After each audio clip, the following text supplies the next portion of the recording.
Being an unleashed leader is one where we're actually self-aware of who we are, where our strengths lie, and we're taking the time to actually learn more about that and how those strengths can actually help others, serve others, and importantly, how they can get in the way.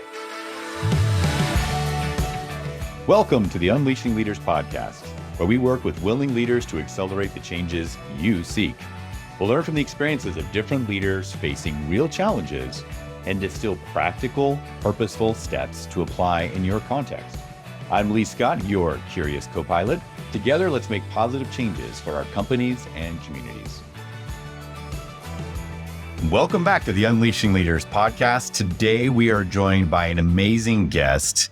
He is the co-founder of 34 Strong. He is a well-regarded TEDx speaker and one hell of a good-looking bass player. My good friend, Darren Virassammy. Darren, dude, we've been talking about having you on the show for, I think, since before we started the show. And with our busy schedules, it is awesome to finally have you with us here today. Lee, it's fantastic to be here. We've often said in conversations, gosh, we should have just hit record. We would have had like 2 podcast episodes. So it's really cool that we're actually formally doing that today. I'm elated to be here. Yes, well, we'll have to mind our manners with the live audience here. But today, Darren, you and I, there's so many great things we could talk about that we share in aligning values and business principles and family and life. But I'm really stoked to have you be able to share with our listeners about lateral leadership, right? So much of leadership is more of a vertical focus, right? You know, the people you supervise, the people you report to, you know, the clients you serve, the supply, but this is really thinking laterally. So to kind of frame this a little bit for our listeners, I just want to, tee this up and then we'll get into your backstory. But, we're talking about leadership that is where you have partnerships across boundaries. These might be leaders in different departments within the same organization, right? That need to collaborate. Like the common org chart union is like 6 levels above both of them, right? It could be between business entities, as your organization and mine has really done quite well. It could be across entities in the marketplace, right? So that's what we want to focus on today. But before we dive into that, I want to share a little bit more about who is Darren. Tell us a little bit about your backstory and how you got into this business of tapping into people's 34 strengths. Yeah, Lee, I think with the theme of lateral leadership today, it was actually born through lateral leadership on the home front with my wife and our partnership that we have. That's a really easy way to think of lateral leadership and really what that partnership embodies with raising a family and with children. I can tell you, I had no plans in my late 20s or early 30s, right when I turned 30, to ever see myself as an entrepreneur, as a founder of a company. Never saw that I would be stepping into the space of workforce development and trying to move the needle on employee engagement in organizations. Then I went to Hawaii when my daughter was 4 months old, and I was on this trip with just my wife and my daughter. And one of the mornings I'd taken my daughter out, had an amazing time just being fully present with her, right? Like just seeing her taking in the water for the first time, seeing the waves crashing, seeing the trees moving, and she's taking it all in. And while she's taking it all in, Lee, I'm taking her all in. We go up to the balcony and we're looking at the waves from up there. I grab a cup of coffee and I sit down next to my wife, who's also having a cup of coffee. I take a sip of my coffee. My daughter looks up at me and laughs out loud for the first time. That's the origin story. And here's why. It was one of the most amazing and terrifying moments in my life. And it was amazing for all the reasons you can imagine. For those of you that are parents out there, or aunties, uncles, whatever that might be, and have children in your life, my daughter did something really cool in that moment. It was her first laugh. And I started thinking, what are all the other cool things that she's going to do in her life? Maybe she'll play soccer. Today she's a gymnast, right? But all of this potential that's here, and I get to get excited about that. My lateral partner, my wife, we're in the same level. We're sharing this moment together. And the terrifying part, Lee, was it hit me that I'm with the 2 most amazing people in my life, supposedly the 2 most important women in my life, that I'm saying that story, but am I actually living it? And the answer to that was a resounding no, completely false. I was working at the time for a commercial construction company down in the San Francisco Bay Area, and I was living in the Sacramento area at the time, almost 100 miles one way. And I'm leaving early in the morning. My daughter's still asleep, getting home in the evening, maybe just in time to bathe her. And I wasn't making them a priority. Same time, guess what, Lee? I was living in a space where I was the disengaged employee. I was going through the journey of what am I doing? I'm just collecting a paycheck and kind of going through. And And not that you weren't working hard and not that you weren't good at it. It was just like, wait a minute, there's something terribly wrong, with this picture. Yeah. that's right. So I go through that experience, knew something had to change with the culmination of all of that coming together, and decided that I'm going to figure out something on my own and go out on my own after this experience. And many would think that you're absolutely crazy for having the stability of a job, now having a 4-month-old daughter, and you're going to think to go out on your own at that time. Well, I guess I am Well, crazy. and they're not wrong, Darren. You are No, crazy, but it's just this not is for true. that reason. Not for that reason, Lee. 2 months later, I'm introduced through a mutual friend of mine to Brandon Miller, my business partner in 34 Strong. He was one of Gallup's first certified Clifton Strengths coaches. We talked about what the world would look like if people got to go to work each day and we focused on what's right with them instead of fixating on what's wrong with them. What a world would look like if people got to go to work and weren't treated like a baby treats a diaper, right? And having that feeling, what it would feel like, and what if we could be a catalyst for that change? And that's where the whole 34 Strong journey started in early 2013, and here we are today. And it's been a massive, massive shift from where I ever thought I would have been in my late 20s, early 30s. No, that is amazing. And I had not heard that particular story. So I'm always discovering new things. That's one of the things about relationships, even ones as long and as deep as ours. That is really amazing. I think a lot of folks will relate to that, Darren. So you made that shift, and you also had this side hobby. Tell us about your passion for bass playing and how the convergence of the family component and this hobby have since informed and elevated the way you show up as a leader and as a leadership consultant. Yeah, 100%. So in music, it's said you hear the music and you feel the bass. I've been playing the bass now for almost 30 years, for a long, long time, a good slice of my life. Interestingly enough, when we talk about lateral leadership, one of my partners in life for foundation has been my basses, like going back to them, and it's always a reset. So it's a relationship that I take the time to develop, the relationship that I have with my instruments in getting to play them, because it actually gives me a foundation for how I'm going to relate to people. It's grounding. It's an anchor. My wife even knows if I'm going on too many things, running at too many things in business and in life, she'll give me a timeout and say, "Why don't you go spend some time with your basses? You really need that." And it anchors and it grounds. So I've kept that really, really consistent over the years. I'm blessed to have a partner who has, when we got together, she knew, Lee, that I was a musician, that I was doing that on the side and going through, and always absolutely loved it. And it was never a function of, well, now that we're married, you need to stop playing bass. It was always go out there, go play. It wasn't going through. She realized what a core anchor that was to my being.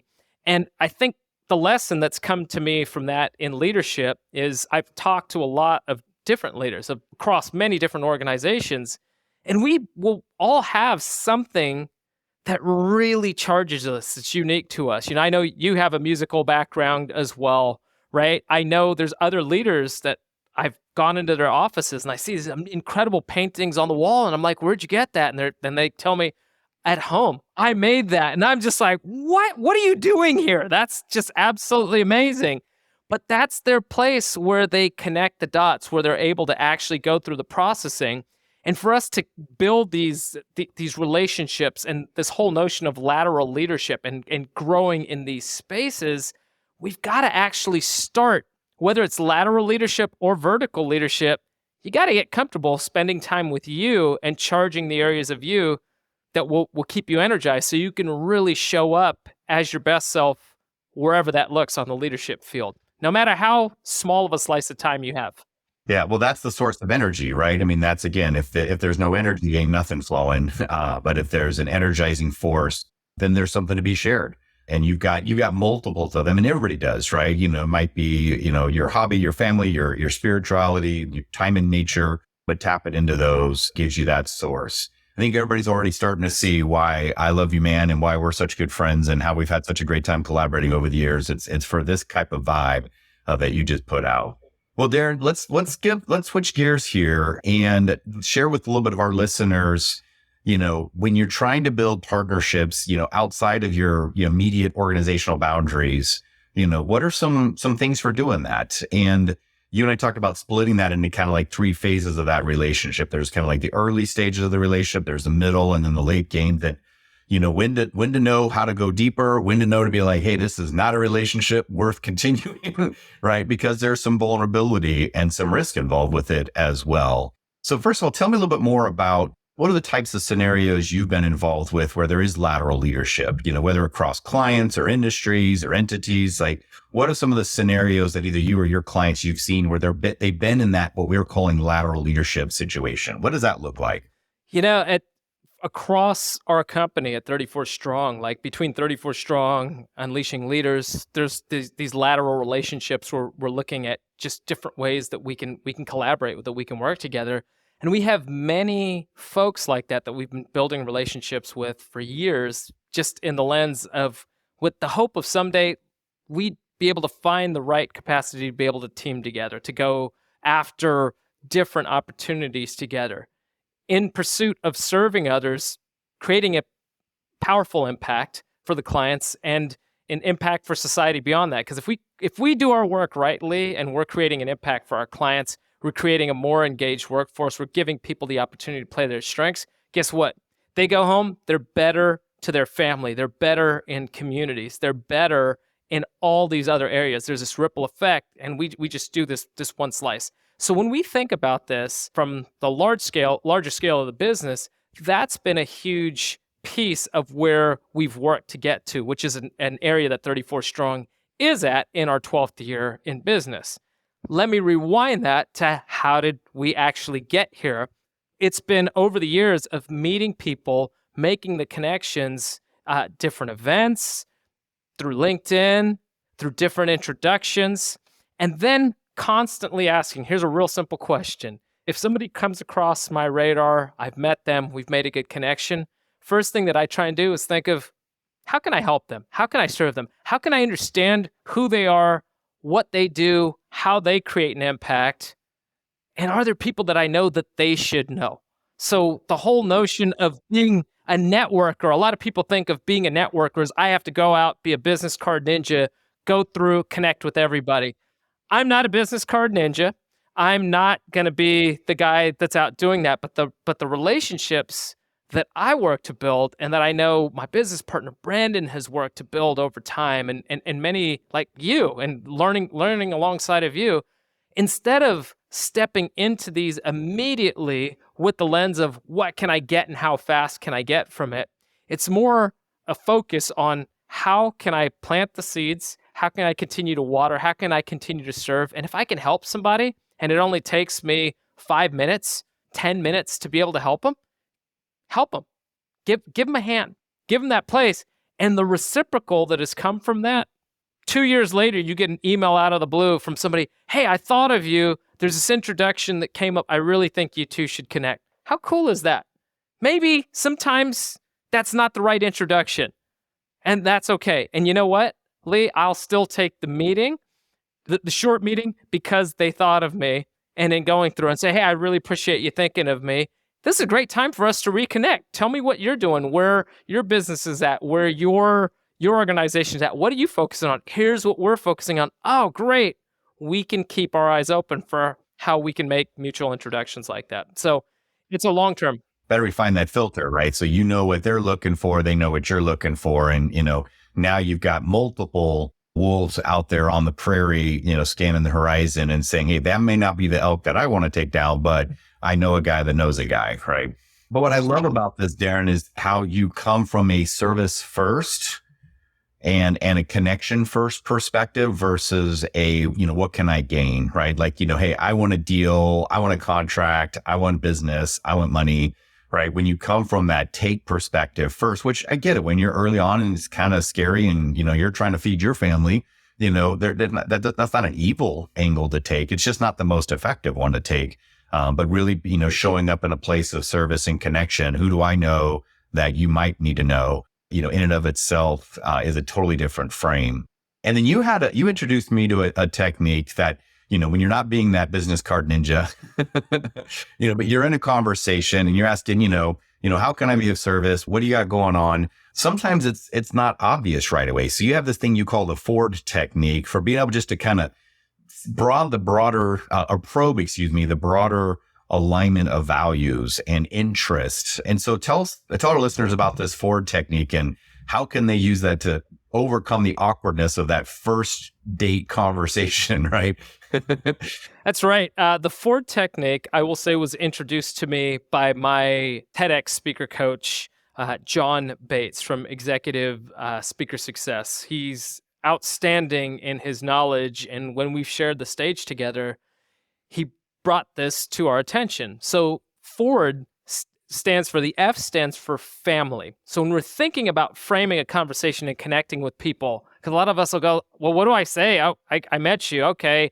Here's my business card. What's your LinkedIn page? Literally had that happen to me just the other day, Lee. I was at one of those trampoline jump places, like a rock and jump or Sky Zone or something. Somebody comes up, says that he's recognized my wife through real estate or something. And he's like, hey, what do you do?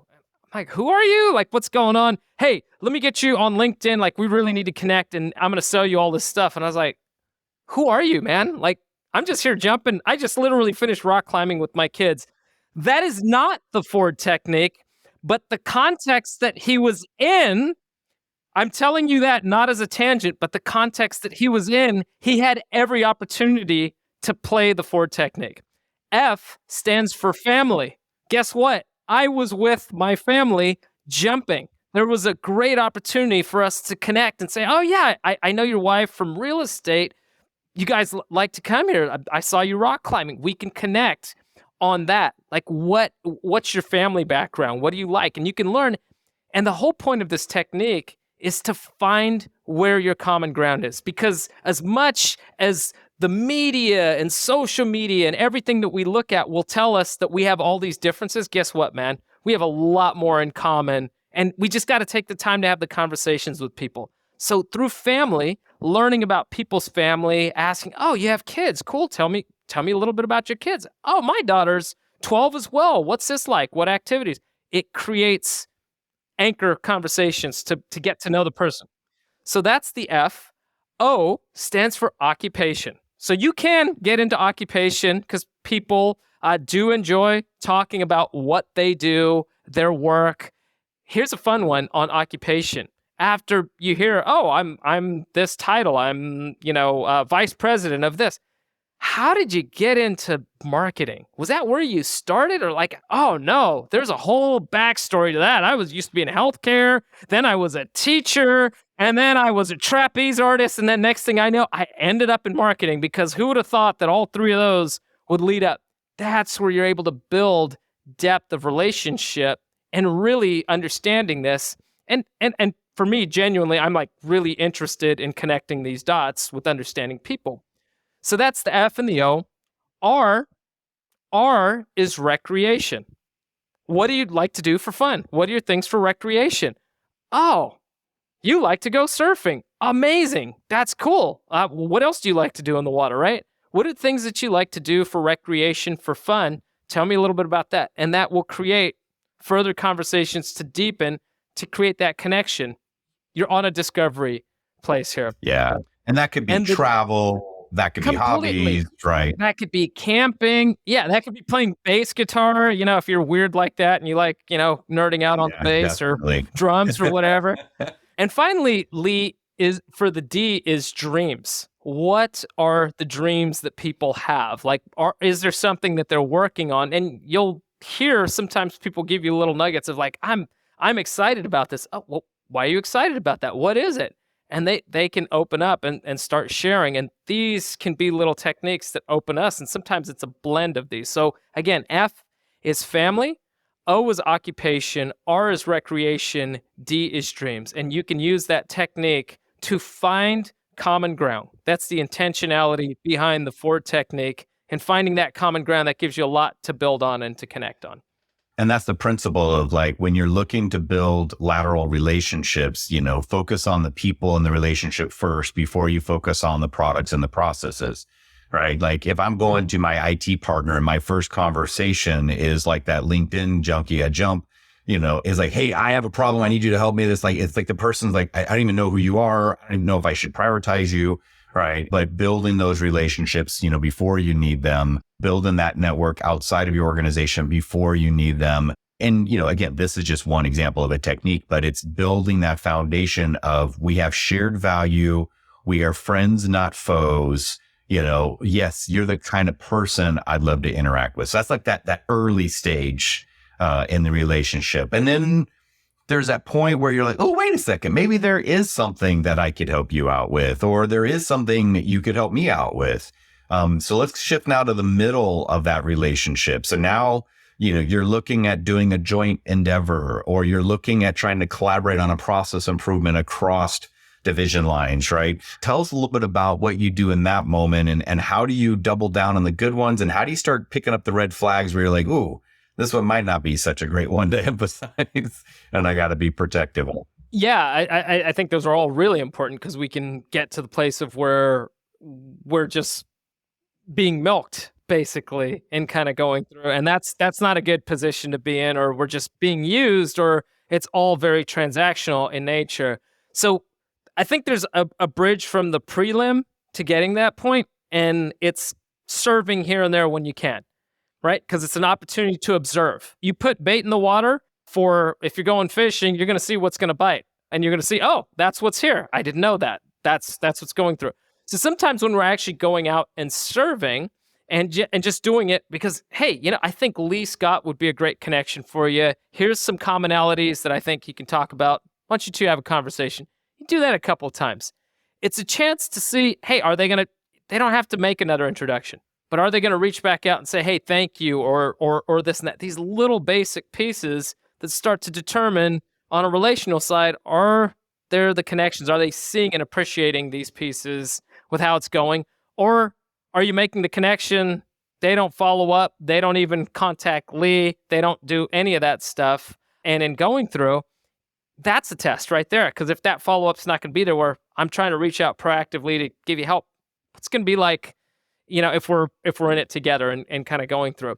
Yeah. Those are the character clues, right? Exactly. Like you said, it's like, this person has got the courtesy. They're going to follow through. Okay, this is worth, further investment, versus like, okay, well, they didn't even take advantage of the things I did do. So that's what I'm not going to emphasize as much. Exactly. Or if they've set a meeting with you, they don't call, just kind of blow you off. That's pretty quick. Like, okay, this is just, and then no, sorry, like, oh my gosh, this is what happened. This is why.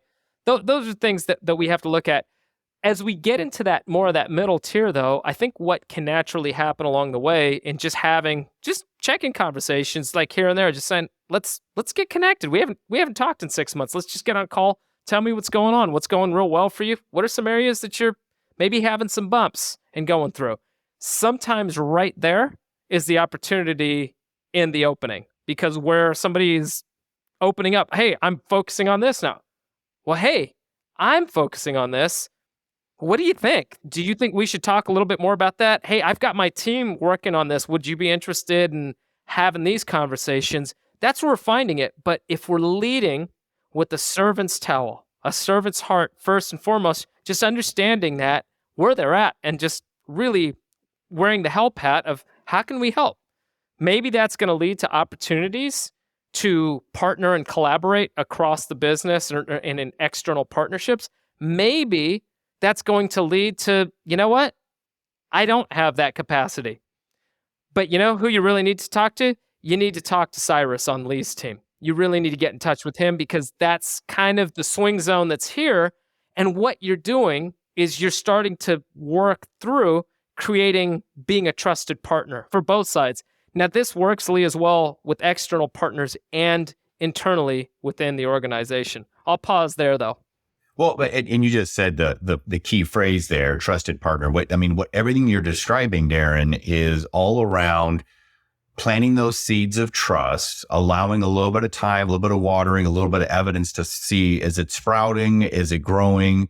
Okay, hey, let's then keep putting some sunshine and some love into that, so that trust can build. I think the mistake you and I both have made in our careers is we have that initial alignment, we see the possibility, but it's kind of like an immature poker player where you're like, hey, I've got a 3 and an 8. I can make a straight out of that. All right. And we're all in. And you're like, dude, that was so far out of your range. That was not good. So it's planting those seeds and doing those baby steps to build that trust.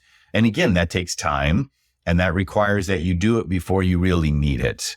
So I think those are some key takeaways to, if you're a newer business owner or you're a new middle manager and you're trying to like, hey, how do I position myself in the future in a larger organization or in this larger marketplace? These are the things you can, and they're low cost, but the sooner you do it, the more you get time on your side for it to marinate. I mean, that's really what I'm hearing laying out in front of us here.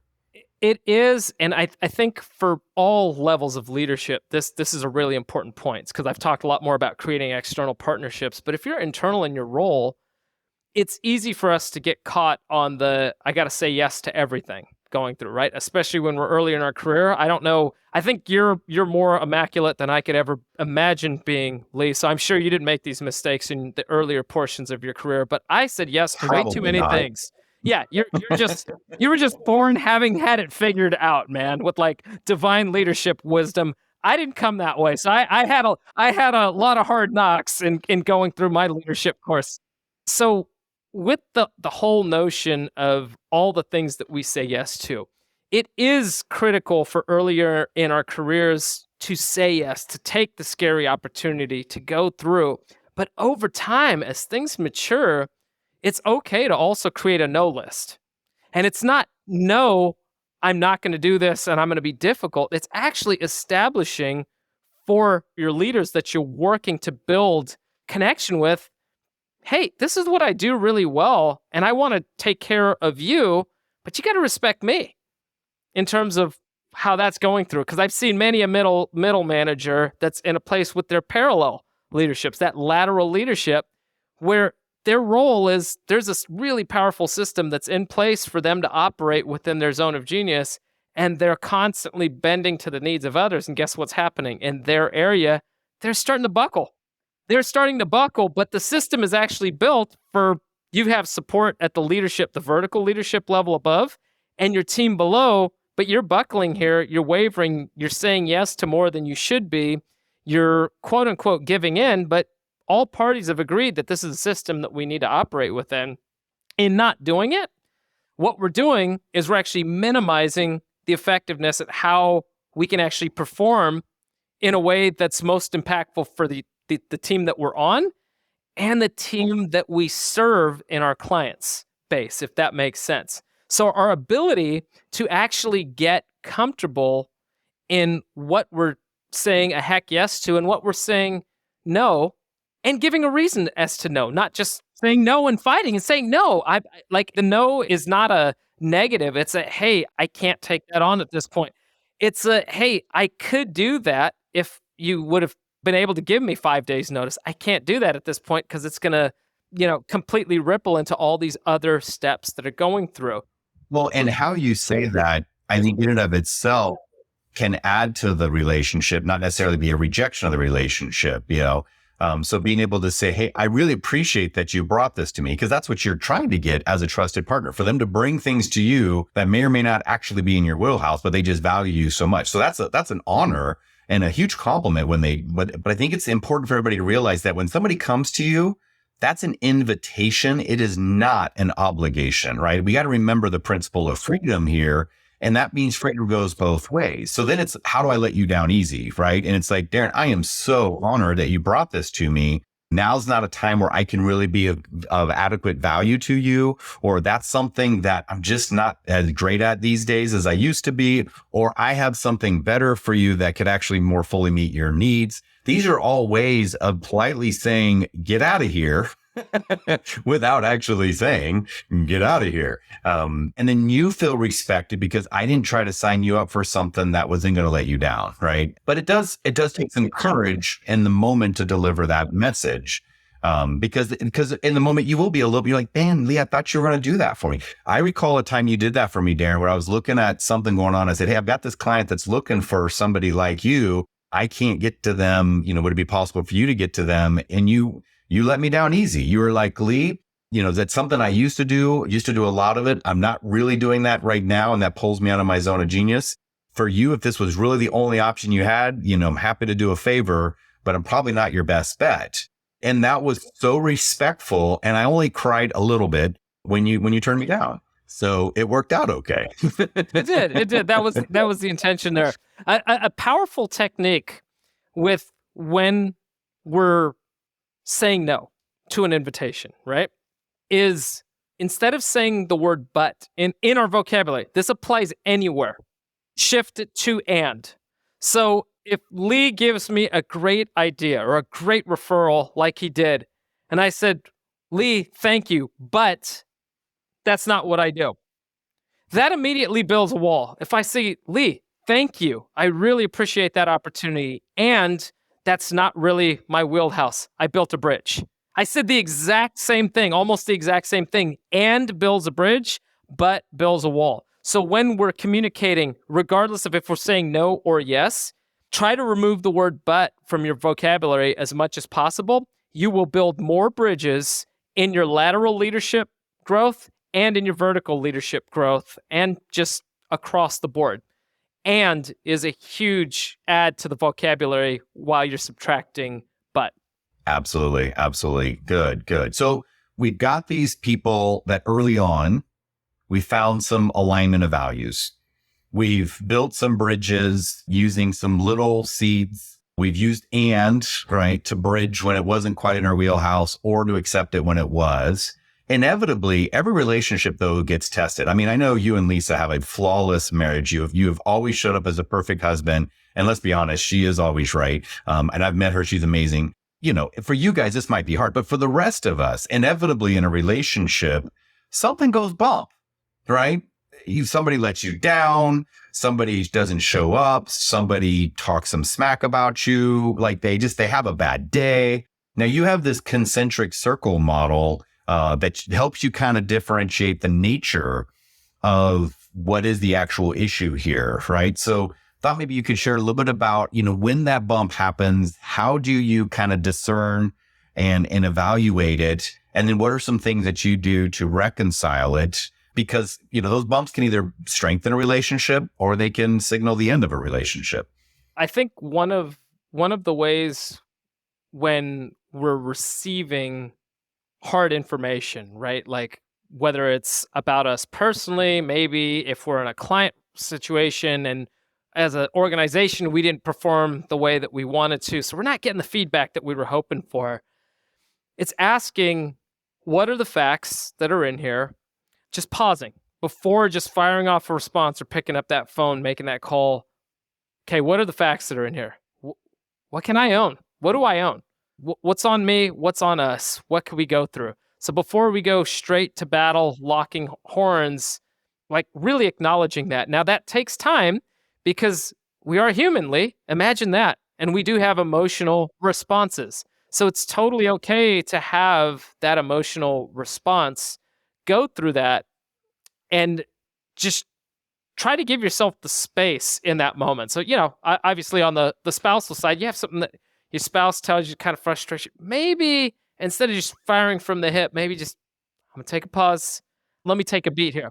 What can I do? What can I do? And sometimes what we can do is take a step away, right? Take a step away, get our mind kind of clear so we can have the emotional response, but then allow our brain to kind of kick into what is a far better response to this. Now, in going through, how can we ground in gratitude? How do we ground in gratitude? this might sound like a bunch of nonsense and chaos for many of you. I'm telling you this as somebody who just spent the last year watching his wife go through chemo, radiation, and a really very, very rough cancer treatment and going through.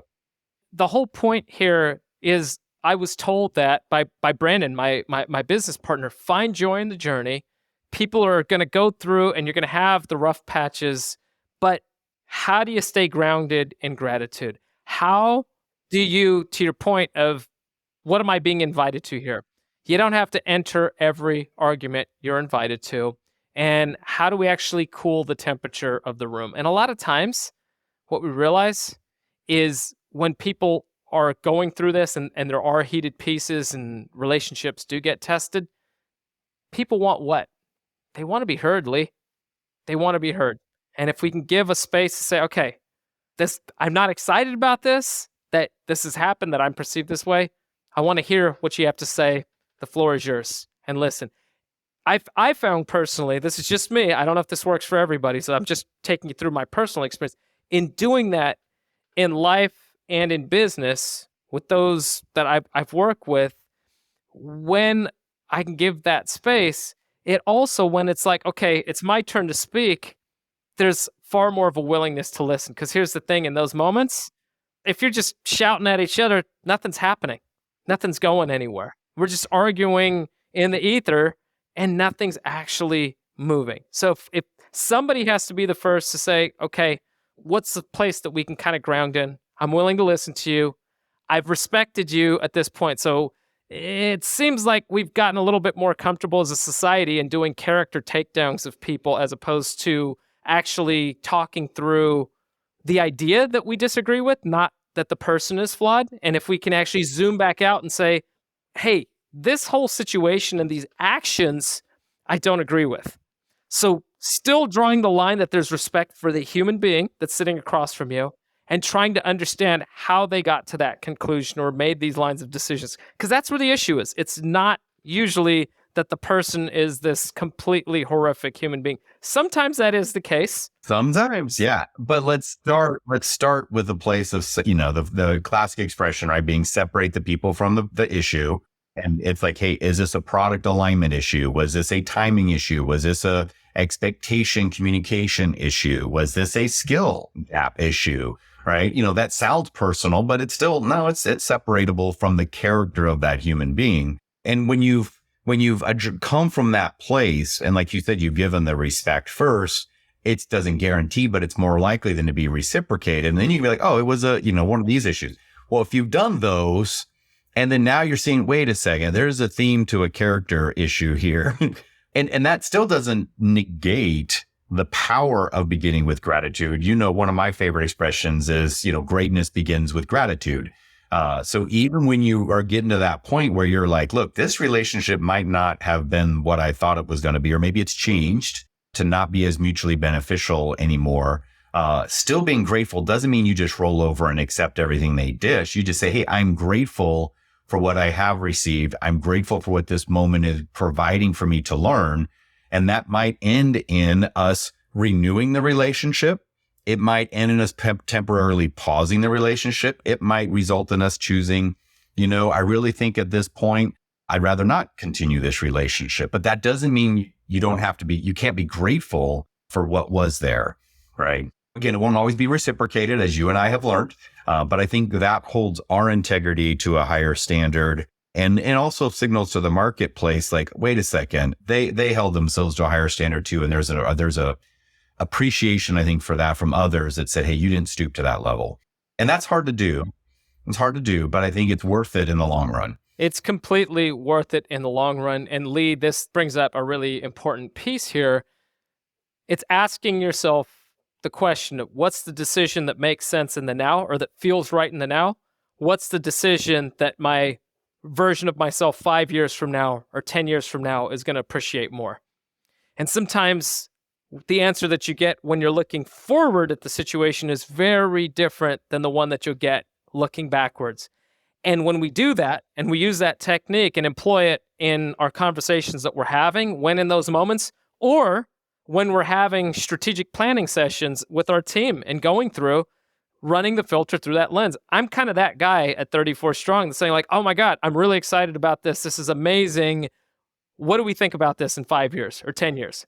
Coupled with this and this and this and this that we're pursuing. Does that make sense? Or do we need to pull some weeds out of the garden? Because is the squash plant that looks really good now when it's getting planted with the tomato actually not look really good when it takes over the whole garden and now the tomatoes are choked off, the cantaloupe can't grow, and all those things. It looks good in now, it looks good tomorrow and the next week, but 2 months from now, it doesn't look the same.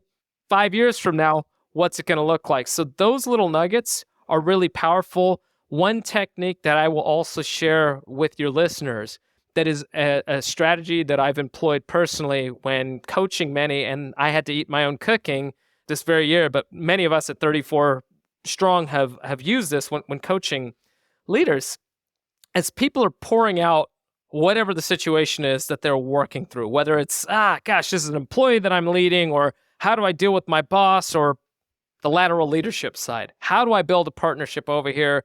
This guy, Lee, he's just like this. He's really, I don't know how to work with them, all these things. And then they put all the pieces out. When you pause somebody, yourself included, okay? And you simply ask, if you heard this story and a friend of yours or colleague of yours shared it with you, what would you tell that person? What would your advice be to them? And guess what we find? 9 times out of 10, the advice that we have inside of us is exactly the way that we would play things out, that we have the capacity, but we're so in it in the moment. I think Malcolm Gladwell said this in one of his talks. There's a Yiddish saying, to a worm in horseradish, the world is horseradish. So when we're in our horseradish, we can't see that there's a world outside of the horseradish. And when somebody comes in and we've dumped it all of the things of, oh my gosh, how do I deal with the situation? And somebody just says, hey, get on my hand, come on out, look at the rest of the world, look at that whole pot of horseradish that's there. What do you really think about that? Oh, that's what it actually looks like. And that technique has served me personally in my leadership journey. And it's been a technique I've passed on to many others so that when they're in situations, they can pause. And guess what it involves? Last thing I'll say on this. We're human beings, Lee. We're not human doings. We live in a culture and a society and our work environment was all about how many things you got crossed off your list, how busy your calendar looks. And guess what that is? That's creating a space where we're human doings. When we give ourselves the space to actually be, it's these little pockets. As little as 10 minutes outside on a day-to-day basis can improve people's moods by like 80%, something like that. I quoted it in my TED Talk. The exact statistic is there on nature, just being outside nature. I probably boffed it up for there, but it improves us. But taking that time to just be and zooming out, it allows us to not be that worm in horseradish, and it allows us to see the situation. And when we're feeling all of the things, our natural instinct is, I got to act right away. And sometimes it's, how do I be with this for a moment? How do I feel it, process it, and think clearly about what's the actual right place to move forward with, where I can be grounded in gratitude and say, this is going to suck, and yet I'm thankful for the incredible lessons that I'm about to get from this, however it breaks. Well, Darren, I want to anchor that technique you just mentioned there that you use in the coaching, to go back for a second.